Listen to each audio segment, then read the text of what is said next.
That's bold, that's confident, that's powerful, and that's what I call entrepreneurship.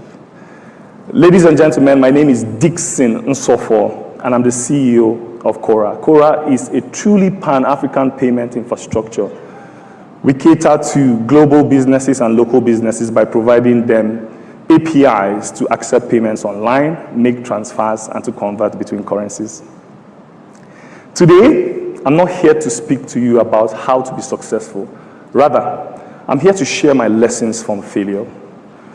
I believe we speak too much about success on this continent and so little about failure, not knowing that the hidden gems of success is buried in the lessons learned from failure.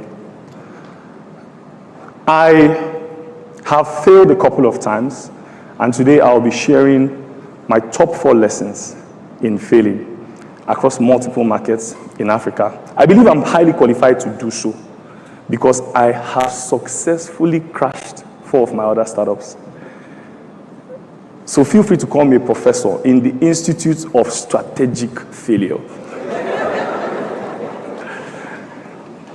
Now let's begin. The first lesson I learned doing business in Africa is that we must rethink partnerships. We must rethink our leadership team. We must rethink our co-founder and partner relationships. We spend the rest of our life, or the chunk of our youthful age, worrying and thinking about who will marry. But then when we want to go into business, we think so little about it, not knowing that the decision we take could make or break our financial destiny. There's a perfect Bible verse that explains what the right co-founder or partner relationship should be. And it's taken from the book of 1 Samuel 18, 1-4. That's the relationship between Jonathan and David. Chapter 1 speaks deeply about how they are one in spirit. Chapter 3 goes further to speak about they having a covenant. Chapter 4 then goes about to speak about Jonathan giving David his armory. That's his bow, his sword, and his belt. I had a bitter experience in this particular topic. Some years ago, I co-founded a company with an American co-founder, and then we ran into a financial hurdle. And I ran back to Nigeria to get funding to bail us out. Now, he didn't understand that in Nigeria, if you're connected, it's kind of easy to beg and borrow for money. So I did that.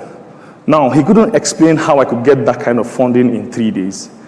And he simply thought I was the Nigerian prince, the Nigerian scammer. Of course, we had to fall out. And the problem with co-founder relationship is that it's a zero-sum game. Someone has to win for the other person to lose. I ended up winning, but it left a sour taste in my mouth. And I swore that if I would ever go into any relationship again, from a business standpoint, it would be defined based on the right principles. And I created these principles from that Bible verse. Number 1, loyalty. We live in a continent where trust is low. We don't trust each other. Why do we want to go into such a turbulent journey that is so long without a partner that we can trust? If you look at the book of 1 Samuel 18, chapter 2, it speaks deeply about Jonathan and David having a covenant. Number 2 principle is integrity. The root word of the word integrity comes from integer, means being one. Chapter 1 of that Bible verse says, are you truly one? It says David and Jonathan were one in spirit. Are you truly one with your partner, with your co-founder, with your leadership team? And then lastly, expertise. Jonathan brought some expertise to the table. He brought his bow. He brought his sword. He brought his belt. It's very important for us on this continent that when we want to go into such relationships, we build it based on principles. In the West, they will often say it's expertise, integrity, and loyalty. But from my little experience here, I believe it's loyalty, integrity, and expertise. This brings me to my second point. Apprenticeship over being self-made. I strongly believe that the institute of mentorship and apprenticeship on this continent is slowly dying. For a lot of us in this our generation, the act of service towards leadership is something we are no more patient for. In fact, in this our generation, instant gratification takes too long. Across Africa, there's been a system that has worked. It's been here for hundreds of years. It has proven to alleviate poverty across multiple communities, especially in the eastern region where I'm from. And it's called the Igbo apprenticeship system. Nwa boy. The Nwa boy apprenticeship system is a very simple process.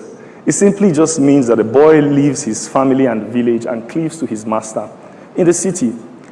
He wakes up in the morning serving his master in the house and in the shop. He does this consecutively for 6 years. Upon completion of his mastership program, he gets settled in terms of goods or cash, sometimes both. Now, you see this singular act was what made the Igbos pull out after the war that happened in Nigeria. It's the single reason that the wealth has been quite evenly distributed in that community. My father was an Nwa boy. All my uncles are Nwa boys. All my aunties' husbands are Nwa boys. 90% of my village are Nwa boys. You will barely find one family in my village without a multi-millionaire. I say this to say that mentorship is the training ground for leaders. More so, apprenticeship. I had my own fair share of story. At 14, I joined the family business. My dad is a big tire dealer in Jos. And at 17, I became the assistant manager. However, my dad was so scared that I was so weak. In fact, his nickname for me is, "How will you survive as a man?" My mom agreed with him, and then they shipped me off to Lagos to come serve my uncle. I landed in Lagos, hot afternoon. Early Monday morning, I was having a dream that I was swimming. Just to open my eyes to see that my uncle had poured a cold bucket of water on me. By 6 a.m., I jumped off the bed, ran straight, cleaned the house, and dashed out to the shop. His shop was in Alaba International Market. And then I started my apprenticeship program. I served him every single day for the next 8 years. Of course, I had to go to uni and come back. But I served him for 8 years. That was the most defining moment in my life. He taught me how to be rugged and dogged. One of the best experiences I had is something we call Osahia. It means trade front running. Now, we are selling plastic in the shop. And God bless this customer. He comes in and asks for a car. I will tell him, sit down, eat rice and stew. I'll rush to the car dealer and tell the car dealer I'm bringing my customer. And then I run back, bring the customer, sell the car to him, and I've become a plastic and a car seller at once. It was such an amazing experience. So when I launched out my own business in importation, I did quite well. And there comes my second lesson in entrepreneurship or in apprenticeship. The fact that you're a master in a particular trade does not automatically mean you're a master in the other. So when I had failed enough in trading, I decided to come into tech. I just assumed that because I had spent 10 years doing this thing, I would automatically transfer that knowledge, but it wasn't correct. So when I launched this company, I spent the next 3 years going around in circle. I was just like a lost sheep. And then someone came and asked me, why is your startup not doing so well? Like this particular startup that is now, the biggest startup in Africa, or the latest unicorn that we have in Nigeria. I didn't understand that question at the time, but while I was reflecting, I understood the difference. The CEO of the largest fintech in Africa spent 15 to 20 years being an apprentice to a bank MD. He built systems that worked. He spent his time investing in another person's business. The latest fintech that just attained unicorn status, he spent a lot of time in one of the top fintechs in Nigeria. He gave his soul to them. Me, Dickson, Alaba to fashion designer to computer village, importer, exporter, cocoa water. How will I perform as good as them? There's no chance for me. Now, for our generation, I understand that you might not want to do the menial task of cleaning and serving your masters. But it's very important that we don't lose the essence of what the Igbo apprenticeship system was all about.